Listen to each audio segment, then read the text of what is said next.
வணக்கம். ஓஷோ உலகம். ஓஷோ தன்னுடைய நூலில் ஒரு அருமையான விஷயத்தை சொல்கிறார். அது என்ன அப்படின்னா, மனிதர்கள் உலகத்தில் நதிகளைப் போல வாழ வேண்டும், ஆறுகளைப் போல வாழ வேண்டும். எப்படி நதியைப் போல வாழ்வது, எப்படி ஆறைப் போல வாழ்வது அப்படின்ற கேள்வி உங்கள் மனசில் வருதுல்ல, அது எப்படின்றத நான் சொல்கிறேன். எப்படின்னா, இப்போ ஆறு ஓடிக்கிட்டு இருக்கு இல்லையா, ஆறு ஓடிக்கிட்டு இருக்கு அப்படின்னா, அந்த பெருகி வரக்கூடிய அந்த நதியின் நீர் இருக்குல்ல, ஓடிக்கிட்டு இருக்கும்போது அந்த ஆறு நினச்சி பார்க்குறதெல்லாம் கிடையாது. அந்த நதி நினச்சி பார்க்குதா, இந்த தண்ணியை யார் குடிப்பாங்க, யார் குடிக்க மாட்டாங்க, யாரெல்லாம் குடிப்பாங்க அப்படின்னு நினச்சா அந்த தண்ணி பெருக்கெடுத்து ஓடிக்கிட்டு இருக்கு. நதி ஓடுவது என்பது அதனுடைய இயல்பு. அந்த ஓடிக்கிட்டு இருக்கக்கூடிய நதியினுடைய நீரை ஆங்காங்கே இருக்கக்கூடிய கிராமத்தைச் சேர்ந்த ஆண்கள், பெண்கள், உழவர்கள் அனைவரும் தங்களுடைய பயன்பாட்டிற்கு அந்த நீரை எடுத்து செல்கிறார்கள், மொண்டு செல்கிறார்கள், அங்கு குளிக்கிறார்கள், பருகுகிறார்கள், அனைத்து காரியங்களுமே நடக்கின்றன. துணி துவைக்கிறார்கள், எவ்வளோ விஷயம் நடக்குது யோசித்து பாருங்கள். எவ்வளவு கிராமங்களை தாண்டி நதி ஓடிக்கிட்டு இருக்கு, எவ்வளவு நகரங்களை தாண்டி நதி ஓடிக்கிட்டு இருக்கு. அந்த ஓடிக்கிட்டு இருக்கக்கூடிய அந்த பகுதியில் ஒவ்வொரு ஊராக தாண்டி தாண்டி தாண்டி தாண்டி தாண்டி ஓடிக்கிட்டு இருக்கும்போது ஒவ்வொரு ஊரைச் சேர்ந்த, ஒவ்வொரு கிராமத்தைச் சேர்ந்த ஆண்கள், பெண்கள், சிறுவர்கள், சிறுமியர்கள், பெரியவர்கள் எல்லாருமே திரண்டு வந்து எப்படிப்பட்ட அற்புத காரியங்களை அந்த நதியின் நீர் செய்ய வைக்கிறது. பயனுள்ள நதி நீர். ஆனால் அந்த நதி யாராவது பருகுவார்கள், யாராவது தண்ணீரை எடுத்துக்கொண்டு வீட்டிற்கு செல்வார்கள் அப்படிலாம் நினச்சி அந்த நதி மலையிலிருந்து கிளம்பி வரவில்லை. அது யாருக்கு பயன்படுகிறது என்று நதிக்கே தெரியாது. Without expecting anything it is running, it is flowing. அது கொஞ்சம் கூட எதிர்பார்க்கவே இல்லை.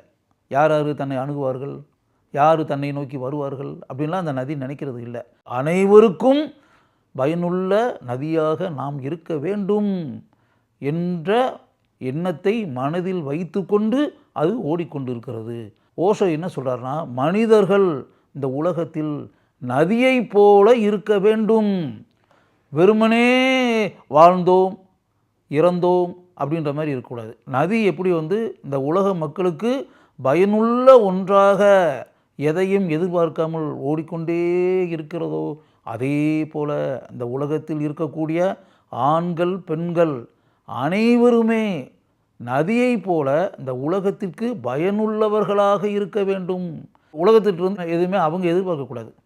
அதாவது நாம் செய்யக்கூடிய காரியங்களுக்கு இந்த உலகம் பிரதிபலனாக நமக்கு என்ன செய்யும் அப்படின்ற மாதிரிலாம் நம்ம நினைக்கக்கூடாது. எக்ஸ்பெக்டேஷன் அப்படின்ற ஒன்று இருக்கு இல்லையா, அந்த எதிர்பார்ப்போடு நாம் ஒரு காரியத்தை செய்யக்கூடாது. இந்த உலக மக்களுக்கு, நம்ம இந்த உலக மக்களுக்கு இந்த ஒரு காரியத்தை செய்யும்போதே நம்ம இந்த காரியத்தை செய்கிறோம், இதுக்கு அவங்க நமக்கு என்ன செய்வாங்க, இன் ரிட்டர்ன் நமக்கு என்ன கிடைக்கும் அப்படின்ற மாதிரி எதிர்பார்ப்போடு ஒரு காரியத்தை செய்தால் அது ஒரு புனிதமான செயல் அல்ல அப்படின்னு சொல்லி ஓஷோ சொல்கிறார். அதனால் நதியை போல எந்த விதமான எதிர்பார்ப்பும் இல்லாமல் நீங்கள் உங்களால் என்ன செய்ய முடியுமோ, எதை கொடுக்க முடியுமோ, எதை தானமாக அளிக்க முடியுமோ அதை கொடுங்கள், அழியுங்கள். அப்படித்தான் நீங்கள் இருக்க வேண்டும் அப்படின்னு சொல்கிறாரு.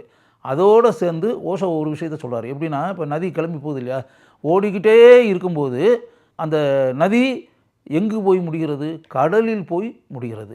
கடலில் போய் சங்கமம் ஆகிறது. பல கிராமங்களையும் நகரங்களையும் காடுகளையும் தாண்டி ஓடக்கூடிய நதி இறுதியில் கடலில் போய் கலக்கிறது.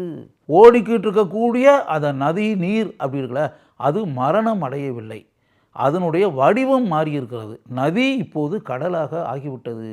ஓடிக்கிட்டு இருக்கக்கூடிய நதி மிகப்பெரிய பறந்து கிடக்கக்கூடிய கடலில் தன்னை கலக்க செய்து விட்டது, கரைத்து கொண்டது, சங்கமமாகிவிட்டது அப்படின்றது எவ்வளோ பெரிய விஷயம்.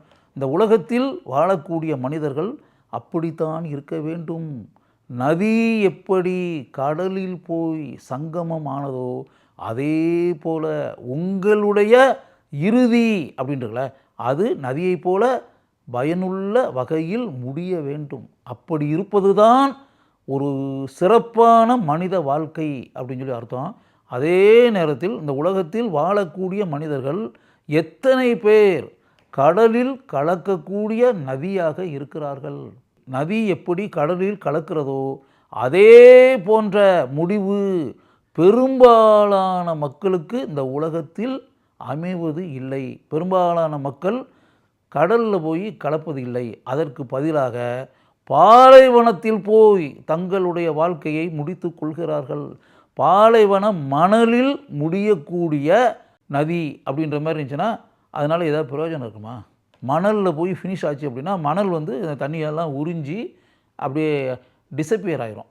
அப்போ நதி காணாமல் போயிடும். உங்களுடைய வாழ்க்கை அப்படி முடியலாமா? கடலில் போய் கலக்கக்கூடிய அருமையான முடிவு உங்களுடைய வாழ்க்கையில் இருக்க வேண்டாமா? பாலைவனத்தில் அன்ஃபினிஷ்ட் அப்படின்றல, பாலைவனத்தில் அப்படி முடியலாமா? பாலைவனத்தில் முடியக்கூடிய வாழ்க்கையை தான் நீங்கள் வாழ்கிறீர்கள் என்றால் அது பயனுள்ள வாழ்க்கையா? சிந்தித்து பாருங்கள்.